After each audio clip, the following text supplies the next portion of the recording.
জনাব রুহুল আমিন স্বপন সহ সিন্ডিকেটের পরিকল্পনাকারী, বাস্তবায়নকারী, নিয়ন্ত্রণকারী, আওয়ামী লীগ সরকারে জড়িত, সাবেক আওয়ামী লীগ সরকারে জড়িত আওয়ামী লীগ মন্ত্রী, এমপি এবং তাদের নেতাদের বিচারের আওতায় এখনো কিন্তু আনা হয়নি। এটা নিয়ে আপনারা মিডিয়াতে প্রচুর খবর আপনারা পরিবেশন করেছেন, কিন্তু এখনো পর্যন্ত আসলে এটা দৃশ্যমান কোনো কিছু পাই নাই। তাদের আমরা মনে করি তাদের এই বিচার না হওয়ার কারণে আবারও সিন্ডিকেটের অপতৎপরতা শুরু হয়েছে। কোন ক্রমেই সাবেক স্বৈরাচারী সরকারের পদাঙ্ক অনুসরণ করে সিন্ডিকেটকে প্রশ্রয় দেওয়া যাবে না। যদি সিন্ডিকেট করার পুনরায় সুযোগ দেওয়া হয়, তাহলে বর্তমান সরকারের সাথে পূর্বের সরকারের পার্থক্য থাকবে না।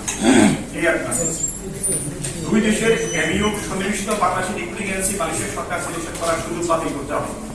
আমরা মনে করি মালয়েশিয়ার সরকার বাংলাদেশের রিক্রুটিং এজেন্সি সিলেকশন করবে না, কারণ মালয়েশিয়া আরো 14টা দেশ থেকে যে লোক আনে তাদের রিক্রুটমেন্ট এজেন্সি সিলেকশন করে না, এবং বাংলাদেশেও আরো 176টা দেশে কম বেশ লোক পাঠায়, কোন দেশ বাংলাদেশের রিক্রুটমেন্ট এজেন্সি সিলেকশন করে না।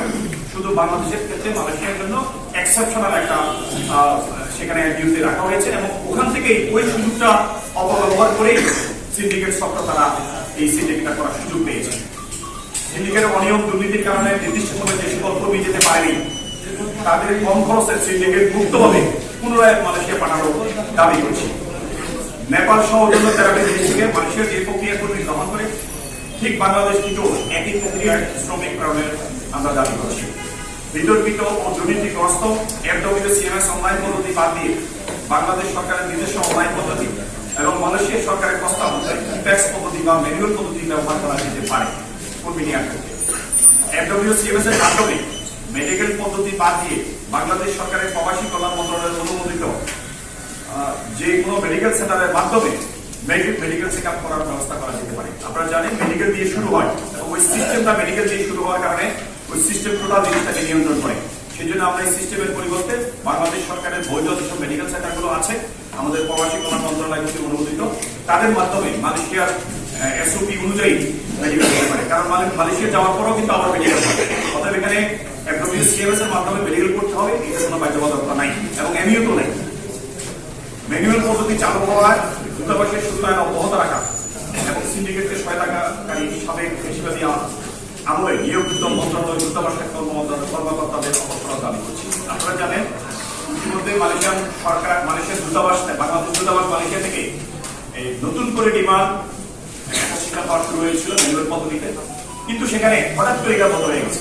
আমরা সেখানে এই অবতৎপরতাটা আমরা দেখতে পাচ্ছি, এবং আমরা মনে করছি সাবেক সরকারের আমলে কিছু কর্মকর্তা, কতিপয়, আমরা সবাইকে বলছি না, কতিপয় কর্মকর্তা সিন্ডিকেটকে তারা ওতপ্রোতভাবে অঙ্গাঙ্গিভাবে তারা জড়িত ছিল, অথবা তারা বিভিন্নভাবে প্রশ্রয় দিয়েছে, সহযোগিতা করেছে, তারা এখনো করছে।